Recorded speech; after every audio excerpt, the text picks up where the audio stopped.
Სახიფათო გზა ქედის რაიონში სასკოლო ტრანსპორტის დანიშნვას მოითხოვენ. ზემო აჭარაში პირველი კლასის მოსწავლე დაიღუპა. ჭირისუფალთა ინფორმაციით ის ბავშვი იმ ტერიტორიაზე გარდაიცვალა, სადაც მოზარდების გადაადგილება საშიშია. მოზარდებს სასწავლო დაწესებულებაში მისასვლელად საუკეთესო შემთხვევაში 7 კილომეტრის გავლა უწევთ. ანა და მალვინა სამანქანო გზამდე ამ საცალფეხო ბილიკსა და ამორტიზებულ ხიდს ყოველ სასწავლო დღეს გადიან. ამის შემდეგ უკვე ბათუმი ახალციხის მაგისტრალის 2 კილომეტრნახევრიანი მონაკვეთის გავლა ან შემთხვევითი ტრანსპორტის ლოდინი უწევთ. უკან დაბრუნებისასაც ისევ გულკეთილი მძღოლების იმედად არიან. სოფელ ბელტურსა და ქოსოფელს სასკოლო მიკროავტობუსი არ ემსახურება. უგზობის გამო სოფლებში არც საზოგადოებრივი ტრანსპორტი მოძრაობს.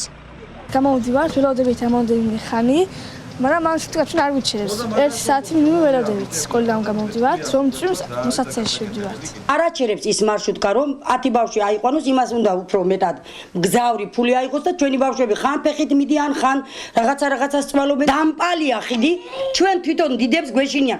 ყოველდღიურად მე არ მაქვს, ან ავათო არ ან რაღაცა ბავშვები გადაზიდეთ ზრუგით და წვიმის დროს მტრისას წყლები დგება, ისეთი საშინელება არის.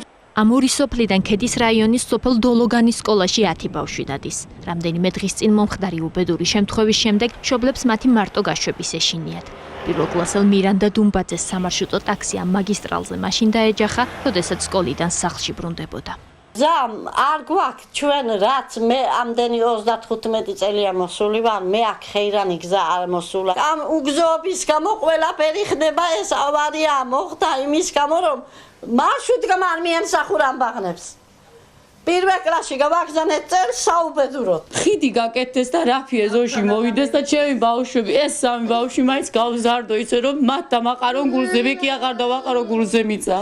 ესე ჩემი მოთხოვნა. დოლოგანის სკოლის დირექტორი აცხადებს, რომ ამ სოფლებიდან მომავალ ბავშვებს გადაადგილების პრობლემას გამვლელი ტრანსპორტი უხსნის. მისი განმარტებით სასკოლო ავტობუსი მანძილის სიმცირის გამო არ მოითხოვა. 3 კილომეტრამდე მანძილი მაინც უნდა იყოს განსაზღვრული, რომ ბავშვებს მოემსახუროს სამარშრუტო ავტობუსი. ისინი გზა, რომელიც მათ უნდა გამოიარონ, იქ უამრავი სამარშრუტო ავტობუსი დადის.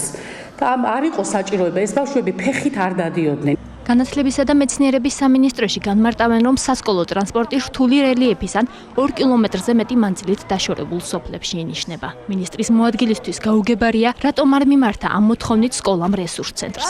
თუმცა აცხადებს, რომ დირექტორს ეს დისციპლინარულ დარღვევად არ ეთვლება.